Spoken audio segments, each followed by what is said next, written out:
جو اس واقعے میں شہید ہو گئے اللہ تعالیٰ ان کی مغفرت فرمائے اور انہیں نیک کاموں کا اجر عطا فرمائے، ان کے گناہوں سے درگزر فرمائے، ان کے لواحقین کو صبر دے اور اس صبر کے اوپر اجر عظیم عطا فرمائے۔ جب ہم دیوبندیوں سے یا اہل حدیث سے پوچھیں گے وہ تو کہیں گے کہ بریلوی تو شہید ہو ہی نہیں سکتا، تو ان کا بھی کوئی قصور نہیں ہے، بریلوی بھی ان کے بارے میں یہی کچھ سوچتے ہیں۔ لیکن ہم تو بریلوی دیوبندی اہل حدیث کو تو چھوڑ دیں، ہم تو اس تفریق سے بھی اوپر اٹھ کے، سنی شیعہ تفریق سے بھی اوپر اٹھ کے اسلام کی نظر سے تمام مسلمانوں کو دیکھتے ہیں الحمدللہ۔ یہ جو اگر ہے نا، اس کے اندر جو ہے قیامت مضمر ہے کہ وہ سمجھتے ہیں کہ سب کے سب اہل حدیث گستاخ رسول ہے، اور اہل حدیث سمجھتے ہیں کہ سب کے سب بریلوی مشرک ہیں، تو یہ ایک دوسرے کے جنت میں جانے کے بھی قائل نہیں ہے، یہ کلیئر کٹ بات۔ یہاں مدینہ شریف کے ساتھ عشق اور محبت کا لیول یہ ہے کہ لوگ کہتے ہیں کہ جی مجھے مدینے کی گلیوں سے پیار، مدینے کے پھولوں سے، کانٹوں سے، کتوں سے، سوائے مسجد نبوی کے امام کے، کیونکہ وہ گستاخ ہے۔ ہاں آؤ نا دار تھلے، کوئی بریلوی کبھی نعت میں یہ لکھ کے دے کہ مجھے عشق ہے مسجد نبوی کے امام سے، وہ کہتے ہیں نہیں نجدی گستاخ۔ اچھا مسجد نبوی کے پتھروں سے پیار، مٹی سے پیار، تو مسلمان کی حرمت تو اس سے زیادہ ہے۔ جامعہ ترمذی میں اور سنن ابن ماجہ میں حدیث موجود ہے کہ ایک مسلمان کی حرمت اللہ کے نزدیک کعبے سے بھی بڑھ کے ہے۔ اور ان نفرتوں کو ڈسکس کرنے کا مقصد یہ نہیں ہوتا کہ ہم کہتے ہیں ایک دوسرے کو مارے، ہم یہ کہتے ہیں پہچانے ان علماء کو جنہوں نے آپ کو ان فرقوں میں ڈیوائیڈ کر کے آپس میں لڑوایا ہوا ہے، کہ آج ہمیں لوگ پرچیاں لکھ کے بھیج رہے ہوتے ہیں جی کیا شیعہ کا جنازہ پڑھ لیں، بریلوی پرچی لکھتا ہے کہ کیا نجدی جو گستاخ رسول ہیں ان کا جنازہ پڑھ لیں۔ ظاہر ہے جی ان کو تو یہی کچھ پڑھایا گیا نا ایک دوسرے کے بارے میں، ٹھیک ہے مس ہینڈلنگ بھی ہوئی ہے، لیکن ایک عام آدمی جب مر جاتا ہے اس کا کیا لینا دینا المحنت کے ساتھ، اس کا کیا لینا دینا حسام الارمین کے ساتھ، اس کا کیا لینا دینا احکام شریعت میں لکھے ہوئے فتووں کے ساتھ، اس کا کیا لینا دینا البریلویہ کتاب کے اندر لکھے ہوئے جھوٹوں کے ساتھ، الا یہ کہ جس کے عقیدے ہیں وہ ایک معاملہ الگ ہے۔ لیکن یہ تو بڑوں نے ڈیوائیڈ کیا نا، اب ہمارا کام ہے کہ ہم ایسے مواقع کے اوپر ان کو جھنجھوڑیں کہ خدا کے لیے ٹالرنس اپنے اندر پیدا کریں، ایک دوسرے کے اوپر فتوے لگانا چھوڑ دیں۔ یہ چھوٹے جتنا مرضی اکٹھے ہو جائیں، ان کے بڑوں نے ایک دوسرے کو اسلام سے باہر نکالا ہوا ہے، چھوٹوں کی جرت ہی نہیں ہے کہ وہ اکٹھے ہو سکے، کیونکہ ان کو پھر باغی تصور کیا جائے گا۔ خادم رضوی صاحب کے بیٹے جو ہے نا سعد رضوی صاحب، انہوں نے صرف اپنی پولیٹیکل جماعت کی وجہ سے اہل حدیث اور دیوبندیوں سے ملاقاتیں کی علماء سے، تو انہی کے فرقے کے دوسرے مولانا صاحب ڈاکٹر جلالی صاحب نے کہا کہ یہ برائلر رضوی ہیں، ان کی ٹانگیں توڑنی چاہیے۔ حسام الارمین میں حمزہ بریلوی صاحب نے لکھا کہ یہ جو علماء دیوبند ہیں یہ سب کے سب مرتد یعنی واجب القتل ہے، اور اجماع ہے اسلام سے خارج ہے یہ۔ اس کے جواب میں جب المحنت علی المفند لکھی علماء دیوبند نے، انہوں نے کہا کہ احمد بریلوی اور ان کی پوری جماعت ایک شیطانی لشکر ہے جو ہم علماء دیوبند پہ حملہ آور ہوئی ہے، اور ساتھ لکھا رضی اللہ عنہم علماء دیوبند کے 14ویں صدی کے مولویوں کو، جیسا کہ شیاطین حملہ آور ہوتے تھے انبیاء کے اوپر۔ ان کا ہم انبیاء کے وارث ہیں اور یہ ان کافر شیاطین کے وارث ہیں، تو کافر کہہ دیا، کافر سے نیچے تو یہ بات نہیں کرتے۔ اور اہل حدیث کے بارے میں انہوں نے اسی المحنت میں لکھا کہ محمد بن عبد الوہاب اور ان کی پوری جماعت یہ تو خوارج کی ایک جماعت ہے، آج ریالوں کے چکر میں اکٹھے ہوئے ہیں، ادروائز ان کے بڑے ایک دوسرے کو اسلام سے نکالے بیٹھے ہیں۔ لیکن نبی صلی اللہ علیہ وآلہ وسلم نے فرمایا کہ اگر وہ کلمہ پڑھ دے تو پھر تو اسے قتل نہ کر، اور اگر تو نے اسے قتل کیا تو قتل کرنے کے بعد اللہ کے حضور وہ اس جگہ پر کھڑا ہوگا جہاں قتل کرنے سے پہلے تم کھڑے تھے، اور تم اس جگہ پہ کھڑے ہو جاؤ گے جہاں اس کے قتل ہونے سے پہلے وہ کھڑا ہوا تھا۔ بالکل ریورس، یہ ہے ٹالرنس کا لیول۔ یہاں تو ایک دوسرے مسلمان کو یہ بینیفٹ آف ڈاؤٹ دینے کے لیے تیار نہیں ہوتے۔ نبی علیہ السلام نے فرمایا جب اس نے کلمہ پڑھ لیا تھا پھر بھی تو نے اسے قتل کر دیا، کہ یا رسول اللہ ایسا ہی ہے۔ فرمایا کیوں؟ کہ یا رسول اللہ اس نے ڈر کے کلمہ پڑھا تھا۔ اللہ اکبر۔ آپ نے فرمایا تو نے اس کا دل چیر لیا تھا کہ وہ ڈر کے کلمہ پڑھ رہا ہے۔ اسامہ تو کیا کرے گا جب قیامت والے دن وہ شخص کلمہ پڑھتا ہوا اللہ کے حضور تیرے خلاف مقدمہ قائم کر دے گا؟ اسامہ تو کیا کرے گا؟ اسامہ تو کیا کرے گا؟ اسامہ تو کیا کرے گا؟ حضور یہ جملہ رپیٹ کرتے رہے حتیٰ کہ اسامہ کہتے ہیں کہ میرے دل میں خواہش ہوئی کہ آج سے پہلے میں کافر ہوتا، آج کلمہ پڑھ کے مسلمان ہوتا، کم از کم میرے نام اعمال سے ہی گناہ تو دھل جاتا۔ ہم پوچھتے ہیں اسامہ ابن زید نے کیوں نہیں کہا یا رسول اللہ غوث قطب ابدال جو ہیں وہ تو پوری کائنات کو دیکھیں گے، ہاں میں نے دل چیر لیا تھا، وہ تو اپنے مریدوں کے دلوں کے حال کو بھی جانیں گے، تو میں تو اتنے اعلیٰ درجے کا مسلمان ہوں، میں نے دل چیر لیا تھا۔ اس زمانے میں یہ عقیدے نہیں ہوا کرتے تھے۔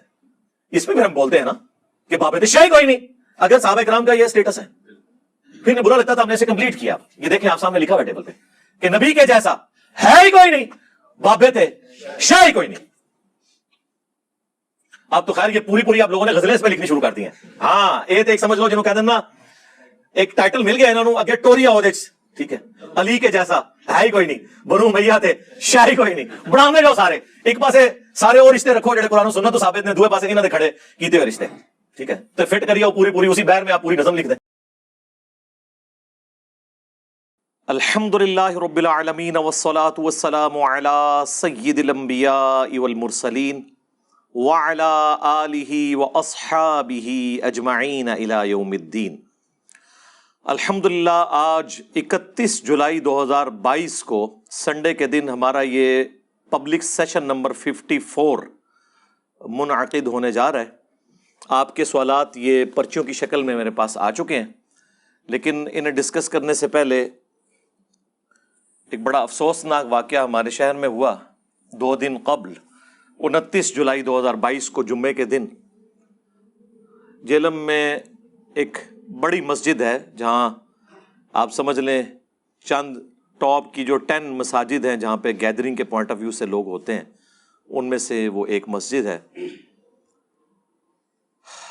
مسجد یہاں پہ مزار کے ساتھ بنی ہوئی ہے. جیلم کے ساتھ ملحقہ ایک گاؤں ہے کالا دے کے نام سے,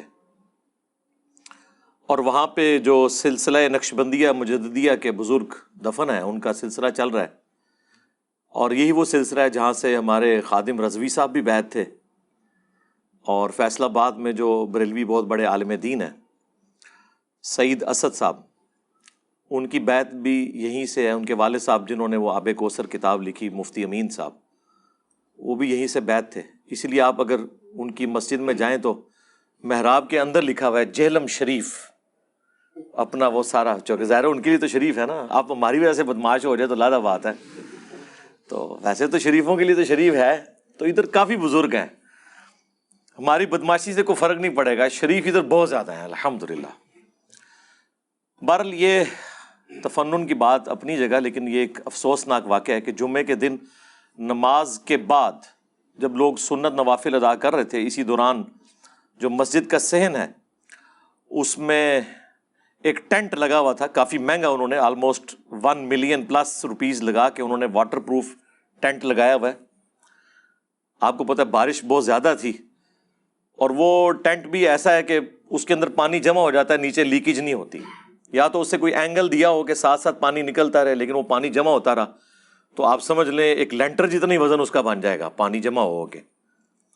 ایک سائڈ تو پھر بھی اس کی مضبوط تھی جہاں پہ وہ باندھا ہوا تھا, دوسری سائڈ پہ انہوں نے جو مسجد کے اوپر چھوٹی سی دیوار ہوتی ہے نا, جسے آپ سمجھ لیں وہ چھوٹے چھوٹے انہوں نے مینار بنائے ہوتے ہیں مسجد کی خوبصورتی کے لیے, 2-2 فٹ کے 2.5 فٹ کے, اس کے ساتھ باندھا ہوا تھا. اب وہ بیچارے کہاں اتنا بڑا وزن لے سکتے تھے, جب وہ پانی بڑھ گیا تو وہ ساری کی ساری دیوار جو اوپر والی تھی وہ آلموسٹ آپ سمجھ لیں 70-80 فٹ سے بھی زیادہ بنتا ہے اس کا پورا سپین, بلکہ 100 فٹ سے بھی زیادہ ہے وہ. کیونکہ میں کافی عرصہ وہاں جمعہ پڑھتا رہا ہوں, جب میں ایف ایس سی میں تھا اس وقت 1994 کی میں آپ کو بات کر رہا ہوں. تو وہ سارے کا سارا دیوار والا پورشن نیچے گرا, جو لوگ وہاں پہ سنتیں نوافل ادا کر رہے تھے تو اتنی بلندی سے, آلموسٹ 3ری منزل کی بلندی سے, تو چھوٹا سا پتھر بھی گرے, اور اتنے بڑے بڑے پتھر گرے جن لوگوں کے سروں پہ لگے یا ریڑھ کی ہڈی کے اوپر.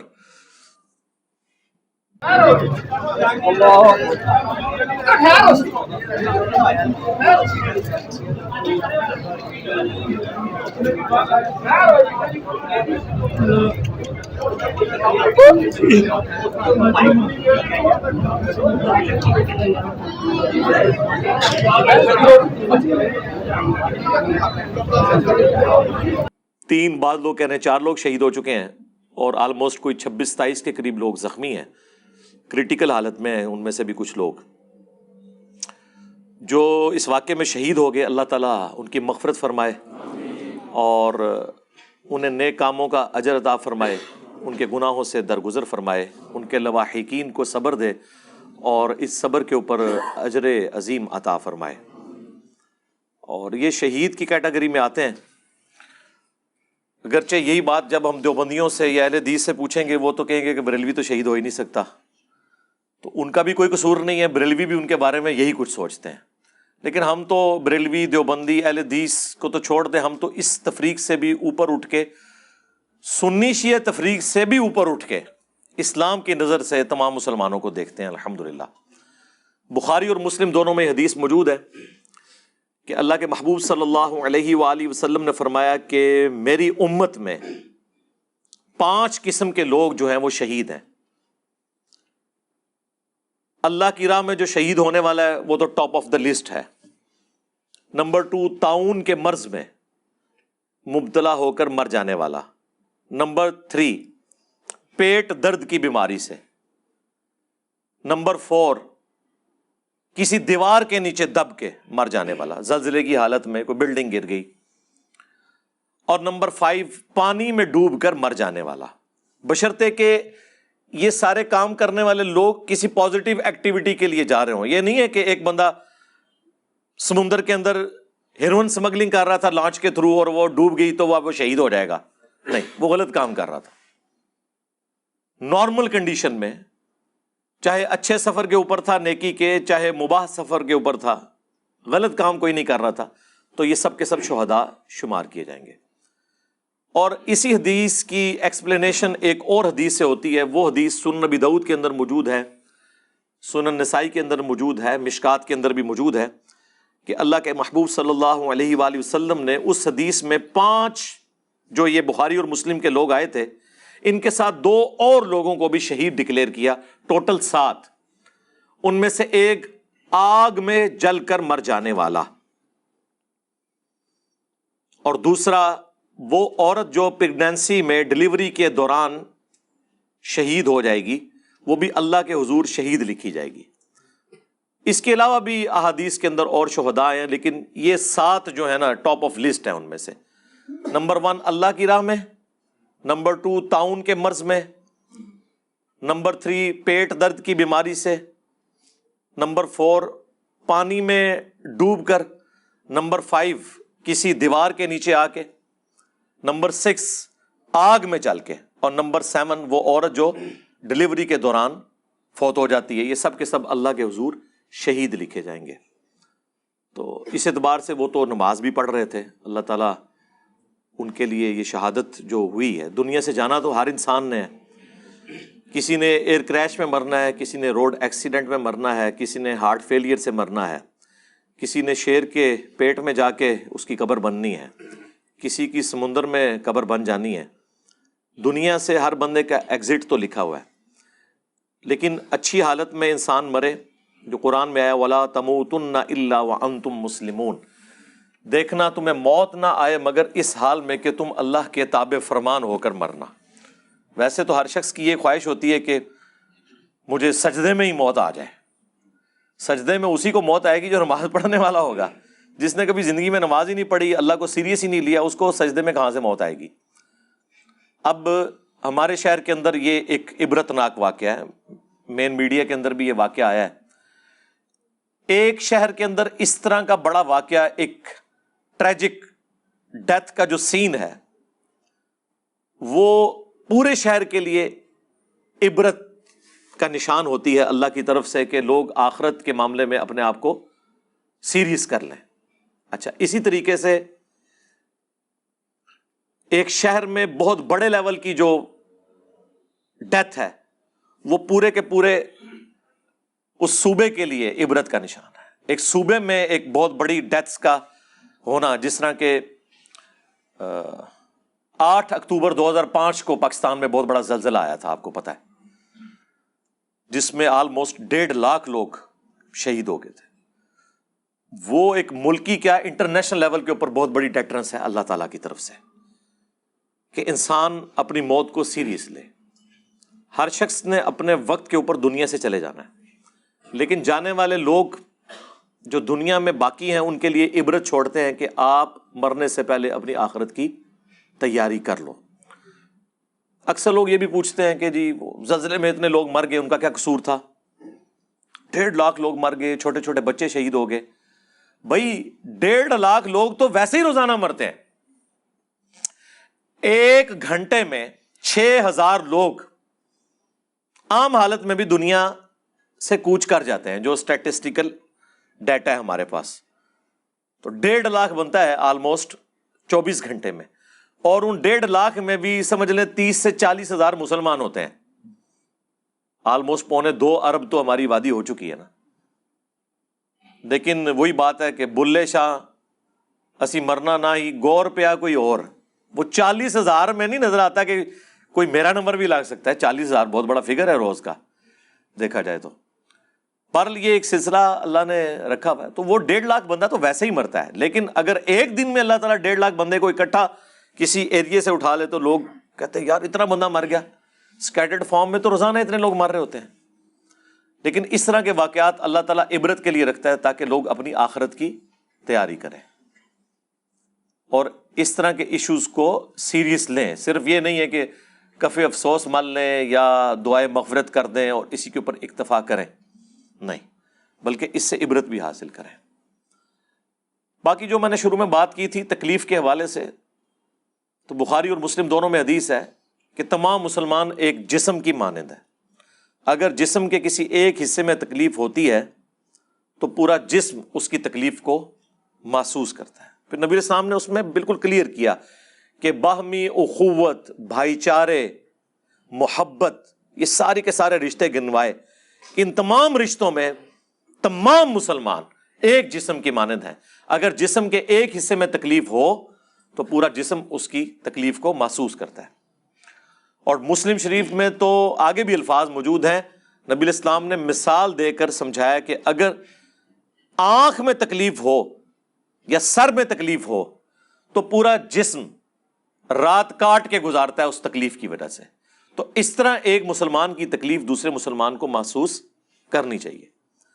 لیکن افسوس اب یہ موقع ایسا ہے، چلیں یہ ایک نیو ایئر میسج بھی ہو جائے گا مسلمانوں کے لیے، کیونکہ آج یکم محرم 1444 ہجری شروع ہو چکا ہے بمطابق 31 جولائی 2022. آج یکم محرم ہے 1444.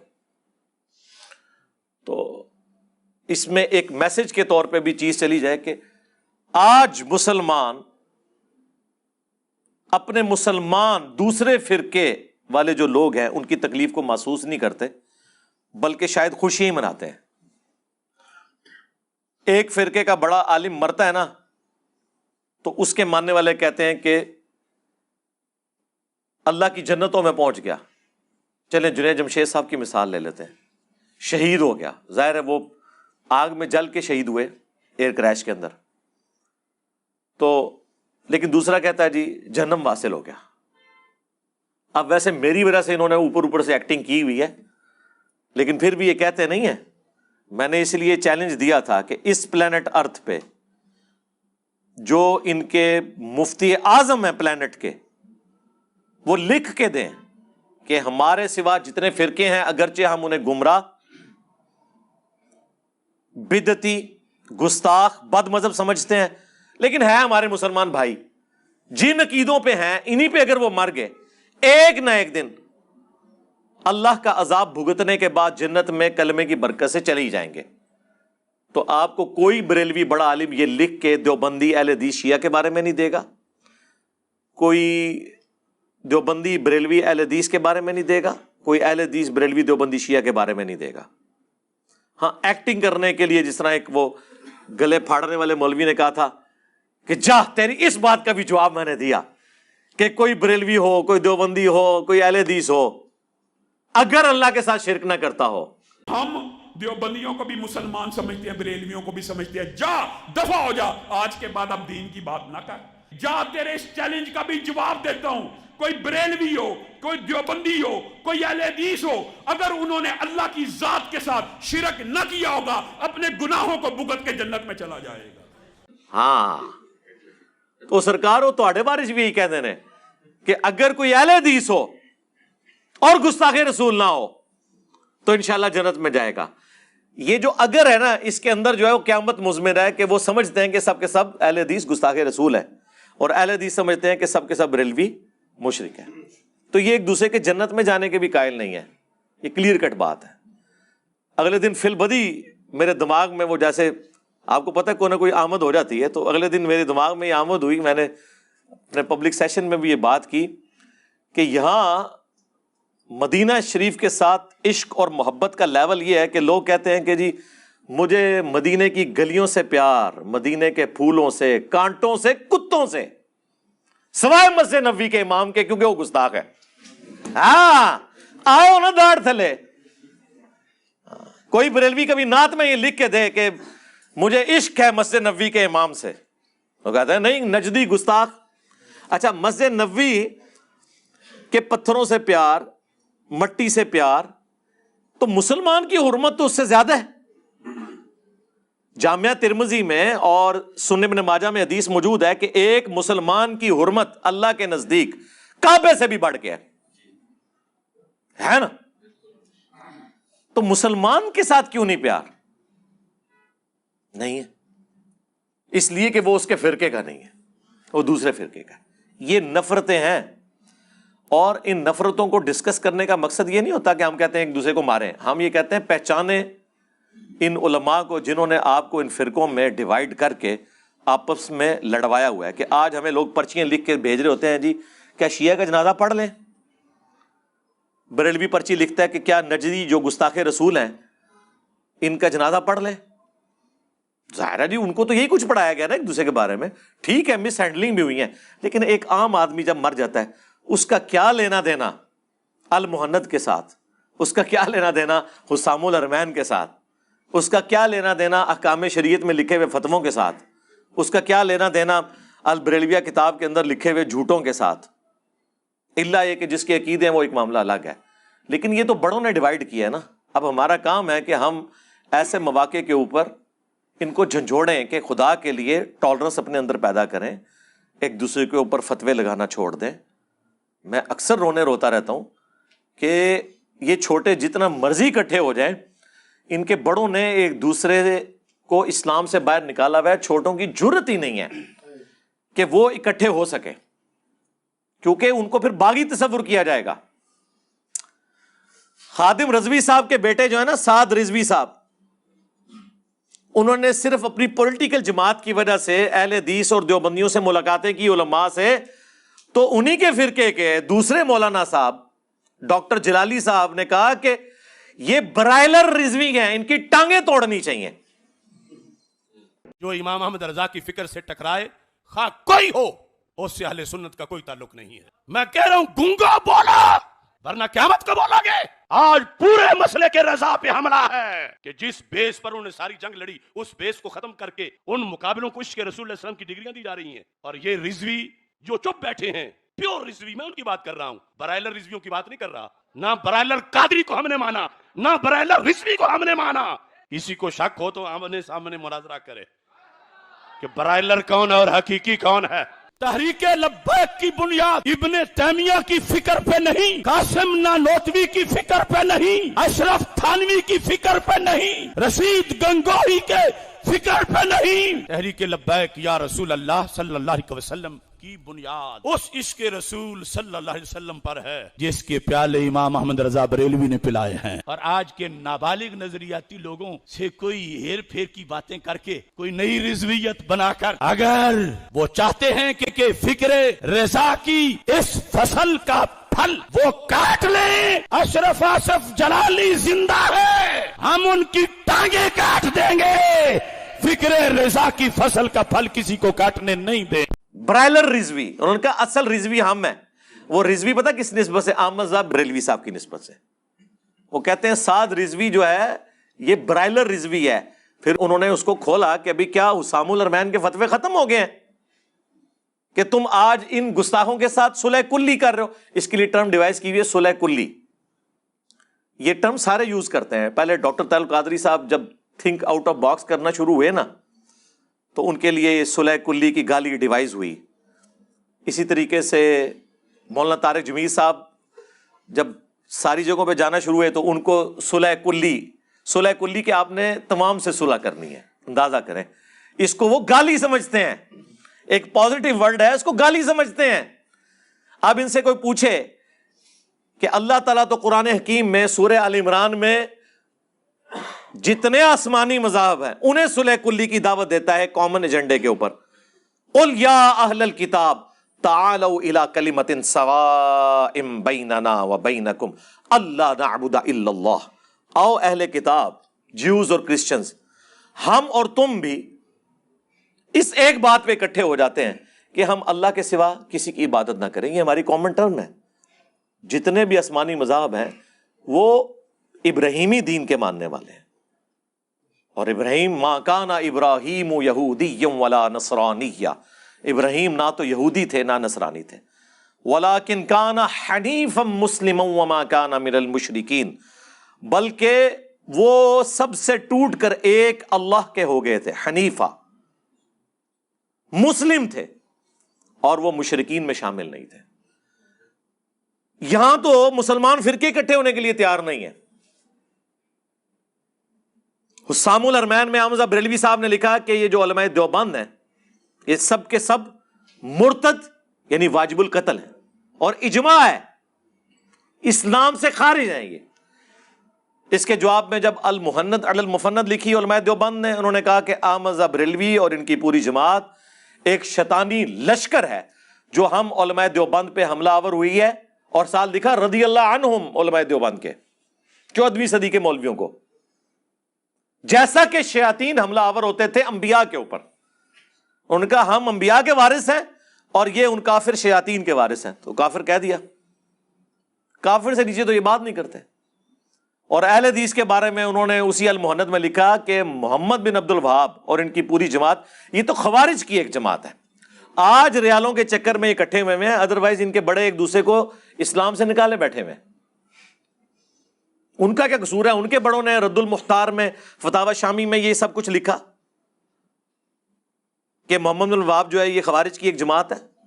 ابن عابدین شامی نے، اور یہ صرف المحند میں نہیں نقل ہوا ہوا، جال حق میں مفتی احمد یار خان نعیمی جو پوتا شاگرد ہے حمزہ بریلوی صاحب کے اور مرید خاص ہیں نعیم الدین مراد آبادی صاحب کے، جنہوں نے کنز الایمان کا حاشیہ لکھا خزائن العرفان، انہوں نے جال حق کے مقدمے میں لکھا ہوا ہے کہ یہ وہابی جو ہیں وہ خوارج کی ایک جماعت ہے. 24 نمبر وہابی، وہ کہتے ہیں وہابی کے حروف ابجد 24 ہے، 24، اور گدھ کے بھی 24 ہیں. جیسے گدھ گوشت خور ہے، وہابی ایمان خور ہے. ہاں جی جی جی جی. بریلوی دیوبندی اہل حدیث ایک تسبیح میں پرویا ہوا اتحاد ہو چکا ہوا ہے. ہمارے مطالبات آپ کے سامنے ہیں. ہم آپ کو بارہا یہ کہہ چکے ہیں کہ اہل حدیث دیوبندی اور بریلوی اتحاد ایک تسبیح کی طرح ہو چکا ہے، ایک قوت اور طاقت بن چکا ہے. نہیں، کبھی بھی نہیں ہو سکتا. او سنجے داتا لئی نہیں، ٹھیک ہے، یہ وہی نہیں ہے.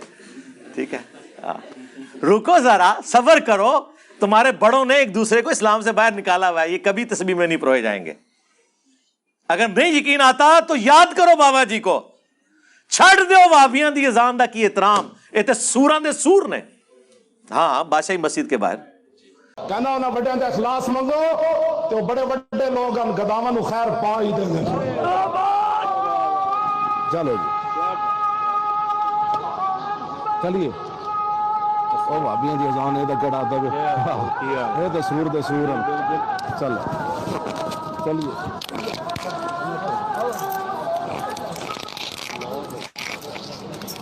جیسے سور خنزیر اس پلانٹ ارتھ پہ سب سے جو ہے وہ اللہ کے نزدیک پلید مخلوق ہے. باقی یہ نہیں کہ اسے قتل کر دینا کھانے کے اعتبار سے، ویسے اسے بھی جینے کا حق ہے. اس طرح جو وہابی ہیں یہ سوروں کے اندر اگر کوئی سور ہوتا نا، یعنی کوئی ایسا سور جسے خنزیر بھی کہتا کہ اے سور نے اسی نہیں آ تو وہابی نے. ہاں یہ مطلب ہے اس کا. سرکار یہ اولیاء اللہ کی جو تصوف پہ مبنی باتیں ہیں نا، یہ ہم آپ کو سمجھا سکتے ہیں. میں نے کئی دفعہ بتایا کہ وہ ایک بریلوی عالم سیالکوٹ کے اندر جمعہ پڑھاتے ہوئے ان سے کسی نے پوچھ لیا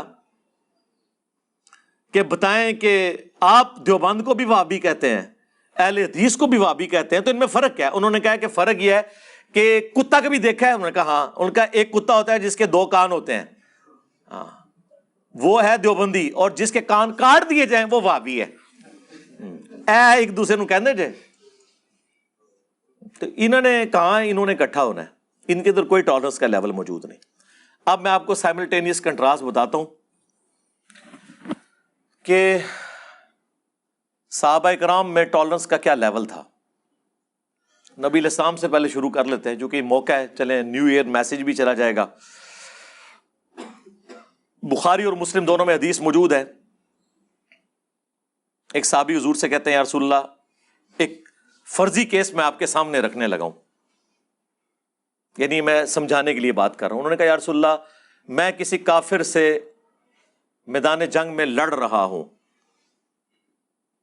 دو بدو لڑائی ہو رہی ہے، اسی دوران وہ کافر میرے اوپر وار کرے اور میرا ایک ہاتھ بھی کاٹ دے، اور تھوڑی دیر بعد وہ میری تلوار کے نیچے آئے اور وہ کلمہ پڑھ دے، تو میں اسے قتل کر دوں؟ تو ظاہر آپ نے تو کہنا چاہیے کر، بدلہ لا، آپ نے یہی کہنا تھا نا۔ لیکن نبی صلی اللہ علیہ وآلہ وسلم نے فرمایا کہ اگر وہ کلمہ پڑھ دے تو پھر تو اسے قتل نہ کر، اور اگر تو نے اسے قتل کیا تو قتل کرنے کے بعد اللہ کے حضور وہ اس جگہ پر کھڑا ہوگا جہاں قتل کرنے سے پہلے تم کھڑے تھے، اور تم اس جگہ پہ کھڑے ہو جاؤ گے جہاں اس کے قتل ہونے سے پہلے وہ کھڑا ہوا تھا۔ بالکل ریورس، یہ ہے ٹالرنس کا لیول۔ یہاں تو ایک دوسرے مسلمان کو یہ بینیفٹ آف ڈاؤٹ دینے کے لیے تیار نہیں ہوتے۔ اسی کی ایکسپلینیشن وہ اسامہ ابن زید والی حدیث ہے، وہ بھی بخاری اور مسلم دونوں میں موجود ہے۔ اسامہ ابن زید کہتے ہیں، ان سے تو پریکٹیکلی یہ کام ہو گیا، وہ کہتے ہیں ایک جنگ کے دوران جب ایک کافر میری تلوار کے نیچے آیا تو اس نے ڈر کے کلمہ پڑھ دیا، انہوں نے تو یہی اسیس کیا، میں نے اسے قتل کر دیا۔ بعد میں دل میں گلٹ تھا، قلق محسوس کیا، کسی دن حضور کا موڈ ٹھیک دیکھ کے تو انہوں نے اپنی عرضی ڈال دی، یا رسول اللہ اس طرح ایک جنگ کے دوران ایک کافر جب میری تلوار کے نیچے آیا تو اس نے کلمہ پڑھ دیا۔ تو نبی علیہ السلام نے فرمایا جب اس نے کلمہ پڑھ لیا تھا پھر بھی تو نے اسے قتل کر دیا؟ کہ یا رسول اللہ ایسا ہی ہے۔ فرمایا کیوں؟ کہ یا رسول اللہ اس نے ڈر کے کلمہ پڑھا تھا۔ اللہ اکبر۔ آپ نے فرمایا تو نے اس کا دل چیر لیا تھا کہ وہ ڈر کے کلمہ پڑھ رہا ہے۔ اسامہ تو کیا کرے گا جب قیامت والے دن وہ شخص کلمہ پڑھتا ہوا اللہ کے حضور تیرے خلاف مقدمہ قائم کر دے گا؟ اسامہ تو کیا کرے گا؟ اسامہ تو کیا کرے گا؟ اسامہ تو کیا کرے گا؟ حضور یہ جملہ رپیٹ کرتے رہے حتیٰ کہ اسامہ کہتے ہیں کہ میرے دل میں خواہش ہوئی کہ آج سے پہلے میں کافر ہوتا، آج کلمہ پڑھ کے مسلمان ہوتا، کم از کم میرے نام اعمال سے ہی گناہ تو دھل جاتا۔ یہ کوئی عام بندہ نہیں ہے جو یہ بات کر رہا ہے، یہ حضور کا سب سے لاڈلا صحابی ہے۔ بخاری کے الفاظ ہیں کہ گود میں زانوں پہ ایک طرف حسن ابن علی کو حضور بٹھاتے تھے، دوسری طرف اسامہ ابن زید کو، کیونکہ یہ بھی پوتا تھا وہ بھی پوتا تھا۔ زید ابن حارثہ جن کا نام قرآن میں آیا ہے یہ ان کے بیٹے تھے، تو منہ بولے بیٹے کا وہ بیٹا تھا، نبی علیہ السلام اس سے بہت پیار کرتے تھے۔ حتیٰ کہ بخاری مسلم میں یہاں تک آیا کہ غصے کی حالت میں کوئی شخص رسول اللہ کے غصے کو ہینڈل نہیں کر سکتا تھا تو لوگ اسامہ ابن زید کے ذریعے سفارش کروایا کرتے تھے۔ وہ جب ایک فاطمہ نامی عورت کی چوری کا مقدمہ آیا تھا نا، اس وقت اسامہ کو ہی آگے کیا، باقی سب کو پتا تھا کہ آگے ہونا کیا ہے ہمارے ساتھ، لیکن حضور نے کوئی لحاظ نہیں کیا۔ آپ نے ممبر لگوایا، مسجد میں خطبہ دیا، آپ نے فرمایا تم سے اگلی قومیں اس لیے ہلاک ہو گئی کہ ان کے اشرافیہ کے لیے اور قوانین ہوتے تھے اور عوام الناس کے لیے اور۔ اللہ کی قسم اگر میری اپنی بیٹی فاطمہ بنت محمد صلی اللہ علیہ وآلہ وسلم وسلام اللہ علیہ بالفرض وہ بھی چوری کرتی نا تو میں اس کے بھی ہاتھ کٹوا دیتا۔ یہ نبی علیہ السلام نے ہمیں ایک کرائٹیریا سیٹ کیا ہے کہ دین کی نظر میں سب کے سب برابر ہے، مرتبہ اپنی جگہ، اللہ کے حضور جب پیش ہونا ہے سب برابر ہے۔ بخاری مسلم میں حدیث ہے، اے نبی کے چچا عباس میرے مال سے جو لینا ہے مجھ سے لے لے، اگر اللہ نے تجھے پکڑ لیا میں تیرے کچھ کام نہیں آؤں گا۔ اے نبی کی پھوپھی صفیہ میرے مال سے جو لینا ہے لے لے، اگر اللہ کے حضور پکڑی گئی میں تیرے کچھ کام نہیں آؤں گا۔ اے نبی کی بیٹی فاطمہ میرے مال سے جو کچھ لینا ہے لے لے۔ یہ رسول اللہ اپنے ایک ایک رشتہ دار کو مخاطب کر کے کہہ رہے، اگر اللہ کے حضور تو پکڑی گئی میں تیرے کچھ کام نہیں آؤں گا۔ اور کون فاطمہ؟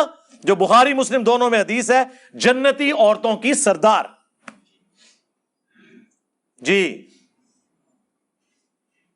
اگر فاطمہ کا یہ سٹیٹس ہے تے بابے تے شاہی کوئی نہیں جڑے کہندے اسی جناب ادو تک جنت ہی نہیں جاواں گے جب تک تانوں سارے نو لینا چاہیے. اتنی بات تو درست ہے، کدھر نہ کدھر لے کے جاؤ گے، جنت ہی نہ کوئی لے کے جا سکتا. ہاں جنت میں اپنے اعمال سے ہی جانا ہے، آپ دوسری طرف کدھر نہ لے جائیو. اب وہ بخاری مسلم کی حدیث کی طرف واپس آئے، اسامہ ابن زید والی.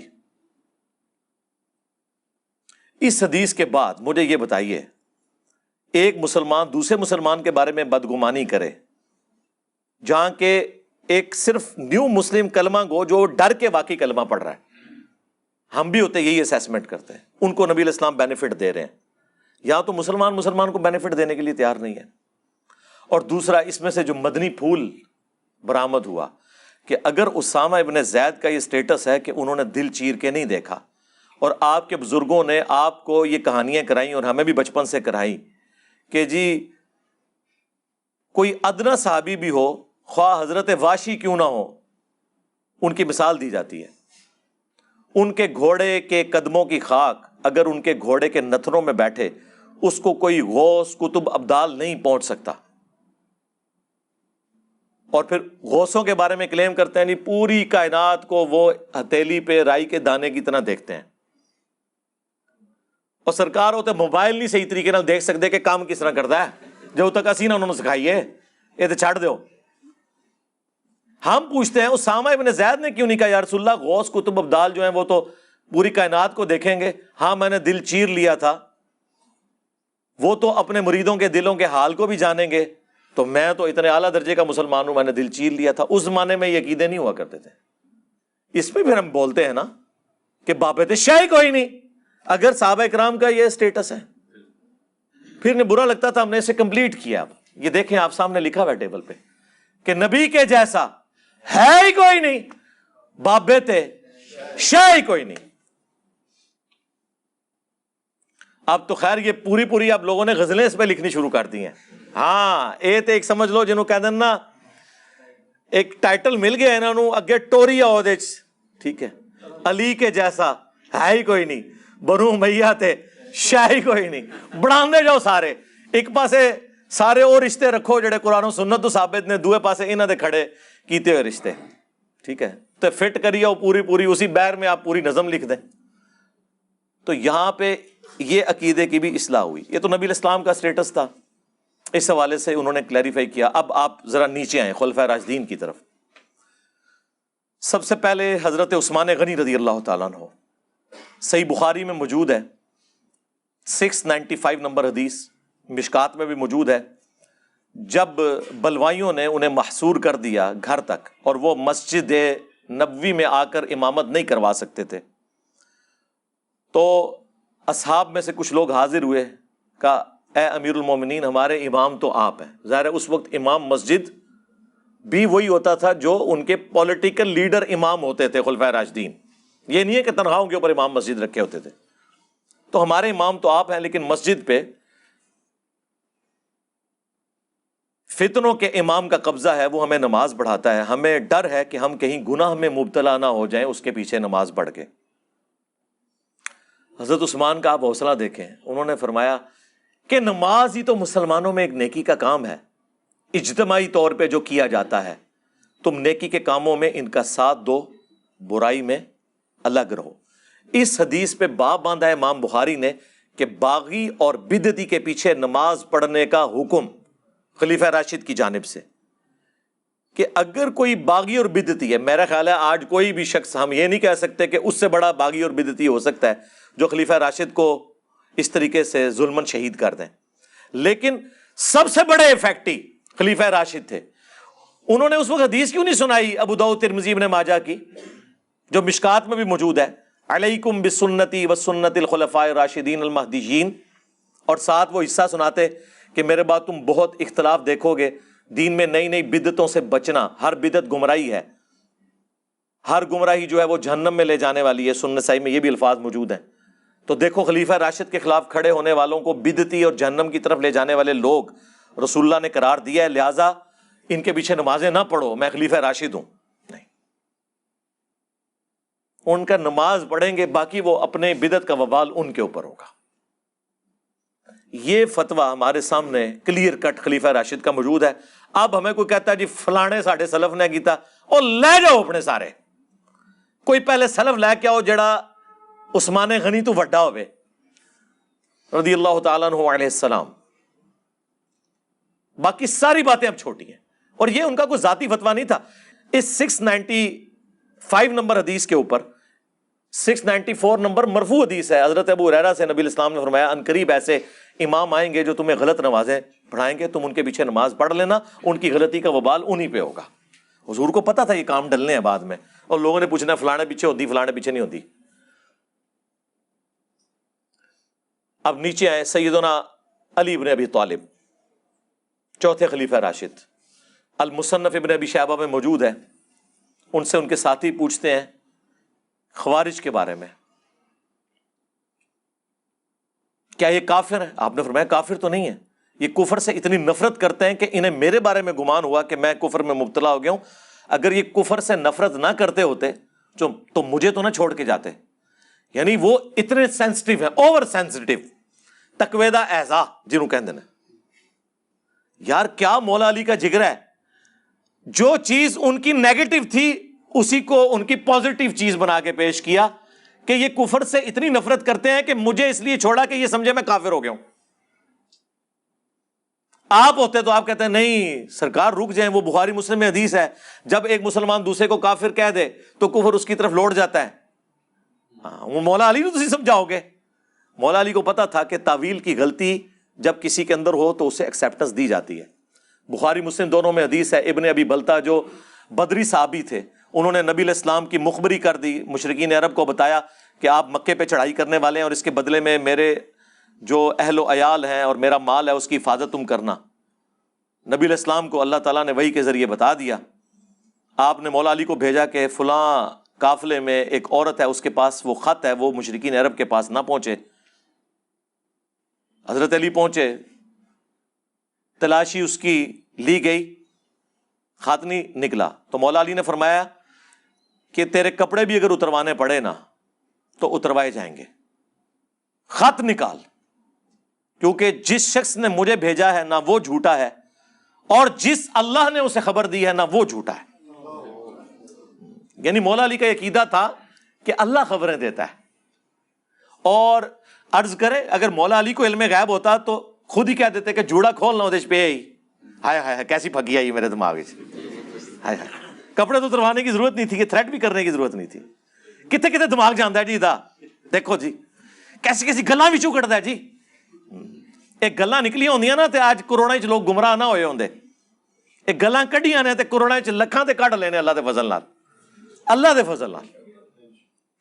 تو اس نے پھر جوڑے سے خط نکالا. اب وہ خط جب رسول اللہ کی بارگاہ میں آیا تو آپ سمجھ سکتے ہیں ریاکشن کیا تھا. سب سے پہلے تو حضرت عمر نے کہا یا رسول اللہ اجازت دیں اس منافق کا گلا کاٹوں، اس نے رسول اللہ کے ساتھ غداری کی ہے. اب فرمایا کہ عمر چھوڑ دو، بدری اصحاب کی اللہ نے اگلی پچھلی غلطیاں معاف کر دی ہیں. یعنی یہ دنیا کی محبت سے مغلوب ہو کے اس نے کیا ہے. پھر سورہ ممتحنہ میں پوری آیات نازل ہوئی. اللہ تعالیٰ نے ابن ابی بلتا کو چھوڑا نہیں ہے، بڑے سخت الفاظ آئے ہیں. اللہ نے رشتہ داریاں گنوائی ہیں کہ یہ ساری رشتہ داریاں اللہ اور اس کے رسول سے نیچے نیچے ہیں، اللہ رسول کے ساتھ غداری نہیں کرنی.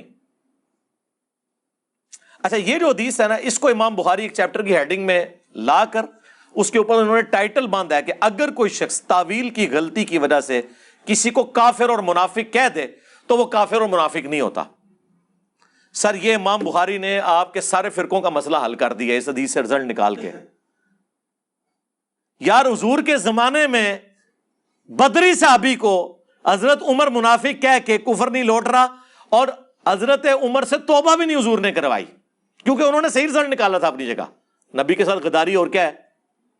لیکن نبی علیہ السلام نے اس کو بینیفٹ دیا کہ یہ دنیا کی محبت سے مغلوب ہو کیسے. تو سرکار آج اگر کوئی کسی صحابی کو گالی دے دے، ایون کسی صحابی کو کافر بھی کہہ دے، تعویل کی غلطی کی وجہ سے کفر نہیں لوٹے گا. وہ میری بات پکڑی جی، ایک جگہ آپ کہتے ہیں حضرت ابو بکر کو کوئی کافر کہہ دے وہ کافر ہو جائے گا، دوسری جگہ کہتے ہیں نہیں ہوگا. جی حضرت ابو بکر کو اگر میں کافر کہوں تو میں کافر ہو جاؤں گا، کیونکہ میں انہیں مومن کامل خلیفہ راشد سمجھتا ہوں. لیکن جو نہیں سمجھتا، جس تک روایتیں ایسی پہنچی، اسے تعویل کی غلطی لگی، تو وہ اپنی تعویل کی غلطی کی وجہ سے کہے گا، اس پہ نہیں لوٹے گا. یہ بیک وقت دونوں باتیں درست ہیں، اور میں نے بخاری سے ثابت کر دی یہ بات. یہ پیورلی ٹیکنیکل علمی بحثیں ہیں، یہ وہ دقیق باتیں ہیں جو ان کے صرف مجتہدین کہا کرتے تھے اور یہ نقل کرتے تھے. ہم نے بچے کو سمجھا دیا یار یہ کوئی راکٹ سائنس نہیں ہے، اس کو سمجھ لو، یہ حدیثیں ہیں، اس سے یہ رزلٹ نکلتا ہے. اب ان کو پریشانی ہو جاتی ہے کہ ایڈی اوکیو کی گلاں عام بندے نوں انہیں سمجھاتی ہیں. وہ تو عام کسی مسلمان کو بھی آپ کافر کہہ دیں تو کفر لوٹ جائے گا اگر آپ اسے مسلمان سمجھتے ہیں صرف غصہ نکالنے کے لیے اپنے بوکس کے اندر. تب ادروائز تو تعویل کی غلطی ہے اللہ کے سپرد. تو مولا علی کی طرف واپس آئے، انہوں نے کہا نہ یہ کافر ہیں. پوچھا کہ منافق؟ انہوں نے کہا قرآن میں تو ہے منافق اللہ کا ذکر بڑا تھوڑا کرتے ہیں، یہ تو اتنی لمبی لمبی نمازیں پڑھتے ہیں، یہ منافق بھی نہیں ہے. تو جب کوئی کافر بھی نہ ہو منافق بھی نہ ہو تو تیسری کیٹیگری کیا ہے؟ مسلمان. اور تو کوئی اسپیشیز نہیں ہے ریلیجن کے پوائنٹ آف ویو سے. سورہ بقرہ کے سٹارٹ میں 3 کیٹیگریز آئی ہیں نا، اہل ایمان، کافر اور منافق. مولا علی نے کہا کہ خوارج نہ کافر ہے نہ منافق، تو پیچھے کیا بچا؟ اہل ایمان. ہاں بدعتی ہیں، خارجی ہیں، لیکن اہل قبلہ اہل کلمہ ہے، بینیفٹ ان کو دیا گیا. رہ گیا وہ قتال، وہ تو قرآن میں ہے سورہ الحجرات میں کہ اگر مسلمانوں کا کوئی گروہ بغاوت کرے تو اسے پھر قتال کرو یہاں تک کہ وہ توبہ پر آمادہ ہو. وہ قتال اس وجہ سے نہیں ہوا کہ وہ انہیں کافر سمجھتے تھے، وہ ریٹ آف دی گورنمنٹ کو چیلنج کرنے کی وجہ سے تھا. تو پھر آپ نے فرمایا یہ ایک جماعت ہے جنہوں نے ہم سے بغاوت کی، ہمارے بھائی ہیں، بھگوڑے ہو گئے. یہ مولا علی نے امت کو یہ سمجھایا کہ اگر آپ کا کوئی جانی دشمن آپ کو کافر بھی سمجھے تو آپ نے اسے کافر نہیں کہنا. یہی وجہ ہے جناب ہمارے خلاف کوئی جمعے بڑھا کے کوئی ہمیں قادیانی ڈکلیئر کر رہا ہوتا ہے، کوئی مرتد، لوگ کہتے ہیں جی علی بھائی کا بڑا حوصلہ ہے. بھائی ہم کوئی بنو امیہ کے ماننے والے ہیں، مولا علی کے ماننے والے ہیں، ہمیں اتنا حوصلہ ہے. ہم علمی طریقے سے دیکھتے ہیں کہ ٹھیک ہے ان بیچاروں کو نہیں سمجھ لگی، جس طرح خوارج کو حضرت علی کے ساتھ رہ کے سمجھ نہیں آئی ہے. یہ تو 14ویں صدی میں خوارج علماء کی باتیں سن سن کے اگر سمجھ نہیں آئی ان کو تو کوئی مسئلہ نہیں ہے. مولا علی کے سامنے نہیں لوگوں کو سمجھ نہیں آئی تھی، اور مولا علی کو تو چھوڑ دیں، رسول اللہ کے سامنے ابو جہل تھا اسے سمجھ نہیں آئی تھی. جسے اللہ توفیق دے اور جو چاہے کہ اسے ہدایت ملے. والذین جاہدوا فینا لنہدینہم سبلنا، جو ہماری راہ میں کوشش کرے گا اس کے لیے ہم اپنی راہیں کھولیں گے، جو کوشش نہیں کرے گا اسے کوئی ہدایت نہیں ملے گی. اس سے بھی نیچے آ جائیں رسول اللہ سے، پھر سیدنا عثمان، پھر سیدنا علی. اب آ جائیں عبداللہ ابن عمر کے بارے میں. صحیح بخاری میں موجود ہے کہ عبداللہ بن عمر خوارج کو بدترین مخلوق کہتے تھے کہ وہ کافروں والی آیات مسلمانوں پہ لگاتے تھے. بریلوی بیان کرتے ہوئے کہتے ہیں بتوں والی آیات بزرگان دین پہ لگاتے تھے. اے نہیں لکھا سرکار، کافروں والی آیات مسلمانوں پہ. جو کافروں کے بارے میں آیات تھی وہ صحابہ پہ لگاتے تھے. بالکل یہ نہیں لگنی چاہیے. صحابہ نے کوئی ایسا کام نہیں کیا کہ جس کی وجہ سے ان کے اوپر کافروں والی آیتیں لگیں. لیکن آج کے دور میں اگر کوئی کافروں والے کام کرے گا تو کافروں والی آیتیں اس پہ لگیں گی. آپ کا اپنا فرقے کا بندہ کوئی بات کر دے تو آپ اسے کہتے ہیں یہ بعد ذالک زنیم ہے، یہ آؤٹ آف ویڈ لاک پیدا ہوا ہے. لگاتے ہیں نا. یہ تو کافر کے بارے میں آیت تھی کہ ولد الحرام ہے، خالد ابن ولید کا باپ ولید ابن مغیرہ وہ کافر تھا. خود یہ کافروں والی آیات اپنے فرقے کے لوگوں کے اوپر لگا دیتے ہیں جب ان کا اختلاف ہوتا ہے. اس وقت نہیں نظر آتا کہ جی وہ کافروں والی آیات میں مسلمانوں پہ لگا رہے ہیں. نہیں کہتے ہیں نہیں جی جو کام کرے گا اس پہ تو فٹ ہوگی نا. سرکار یہی ہم آپ کو کہتے ہیں کہ شرک چاہے بت پرستی میں ہو رہا ہو یا فرشتوں کی پرستش میں ہو رہا ہو یا جیزس کرائسٹ عیسیٰ ابن مریم کی پرستش میں ہو رہا ہو یا کسی بابے سے مانگ کے ہو رہا ہو، جسے فٹ اسے گفٹ، وہ ساری آیات اس کے اوپر فٹ ہوں گی. وہی عبداللہ بن عمر جو اتنی نفرت کرتے ہیں خوارج سے. سنن کبریٰ البیہقی کے اندر موجود ہے، اور شیخ زبیر صاحب نے مقالات کی اپنی پہلی جلد میں پورا عبداللہ ابن عمر کے اوپر مضمون لکھا. اس میں بھی نقل کیا کہ وہ خوارج اور خوشبیہ یعنی مختار سقفی کے جو فالورز تھے ان کے پیچھے نمازیں بھی پڑھتے تھے، حی علی الصلاح حی علی الفلاح، وہ کہتے تھے جب تک ان کی مساجد سے آواز آئے گی ہم ان کی اذان کا جواب بھی دیں گے. اور اذان کا جواب یہ نہیں ہے کہ صرف جواب دینا ہے، مراد یہ ان کے پیچھے نماز پڑھیں گے، انہیں سلام بھی کریں گے اور سلام کا جواب بھی دیں گے. لیکن جب یہ ہمیں کہیں گے کہ ہم اپنے مسلمان بھائیوں کو قتل کریں پھر ہم ان کا ساتھ نہیں دیں گے. یہ ہمیں صحابہ کرام نے سکھایا ہے. اگر صحابہ سلف نہیں ہیں، ہمیں اب لا کے کوئی کہتا ہے جی احمد بن حنبل نے یہ کہہ دیا، جی امام آجری نے یہ کہہ دیا، جی یہ جی ابن تیمیہ نے یہ لکھ دیا، جی فلانے نے یہ لکھ دیا، وہ لے جو سارے فلانے اللہ دے بندے ہو. ہمارے لیے سلف نبی الاسلام صحابہ اہل البیت ہیں، صحیح العقیدہ تابعین ہیں، لیکن ٹاپ آف لسٹ نبی الاسلام خلفائے راشدین اور صحابہ کرام ہیں. اگر کوئی صحابہ کے فتووں کو نہیں مانتا، اس کے فتوے پھر ہم کیوں مانے؟ جو اپنے سلف کو سلف نہ مانے وہ ہمارا سلف کہاں سے ہوا؟ جو اپنے بڑوں کی نہ مانے اس کو ہم کیوں بڑا مانے؟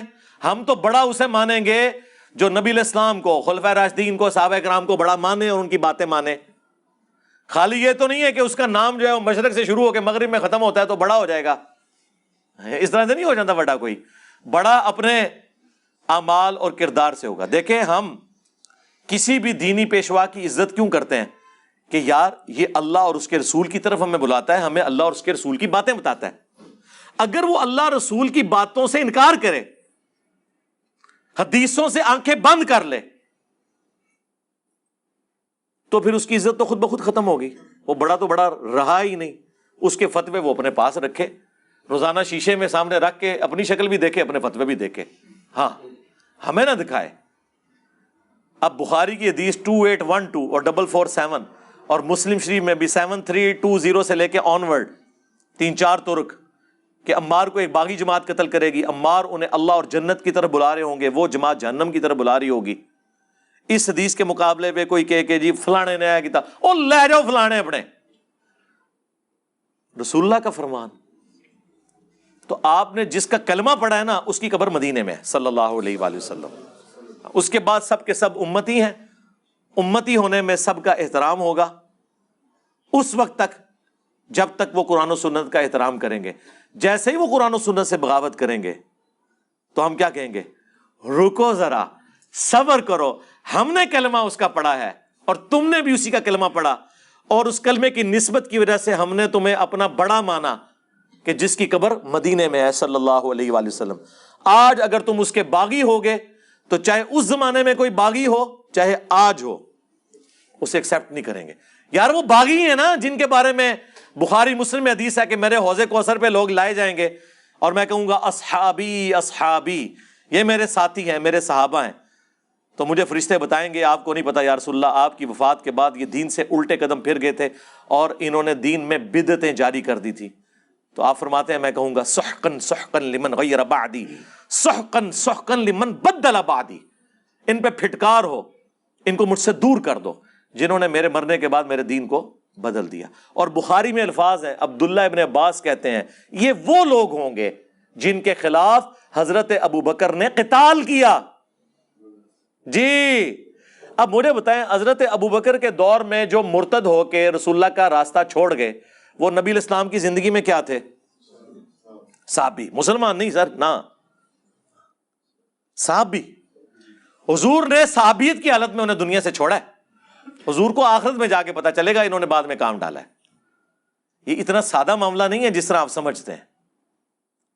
ہاں ان حدیثوں کو لے کر رسول اللہ کے جانثاروں کے اوپر فٹ کرنا، خلفائے راشدین کے اوپر فٹ کرنا، وہ روافظ کا طریقہ ہے. وہ بالکل غیر علمی باتیں کرتے ہیں، لیکن ان کی باتوں کا علمی جواب دینے کی بجائے صرف بنو امیہ کو چھپانے کے لیے ان حدیثوں کا انکار کرنے کی وجہ سے وہ اپنے فاسد عقائد کے اوپر محکم ہو گئے کہ یہ تو جاہل ہیں، یہ تو اپنی حدیثوں کو نہیں مانتے. ہم نے آگے فرنٹ سے لیڈ کیا اللہ کے فضل سے. انہوں نے منجی بھی ٹھوکی ہے تو تہاڈی بھی منجی ٹھوک دیتی ہے. ہاں بس ہوں تسی جو ہے نا ان کی ساروں کی قبریں بنی ہوئی ہیں اور ان کی قبروں کے اوپر جو کتبہ لگا ہوا ہے نا اس پہ لکھا ہوا ہے کہ ان کی شہادت چلیں کہہ دیتے ہیں. ویسے لکھنا چاہیے کہ ان کی موت 2812 کی وجہ سے ہوئی ہے. آلہ قتل برآمد ہو گیا. ٹھیک ہے 2812 قاتل کون ہے؟ قاتل وہ ہے کہ جو کہتا ہے کہ نہ میں وابی نہ میں بابی، میں ہوں مسلم علمی کتابی، جو یہ کہتا ہے کہ مرنے سے پہلے اے مسلمان کر لے اس پہ غور، کتابوں کا خدا اور ہے، بابوں کا خدا اور، اگرچہ وہ بھی اسی خدا کو مانتے ہیں لیکن ان کوالٹیز کے ساتھ نہیں جو کتابوں میں آئی ہیں۔ اور جو بار بار کہتا ہے کہ حرز جاں بنا لو اس نعرے کو کہ نبی کے جیسا ہے ہی کوئی نہیں، بابے تھے شے ہی کوئی نہیں،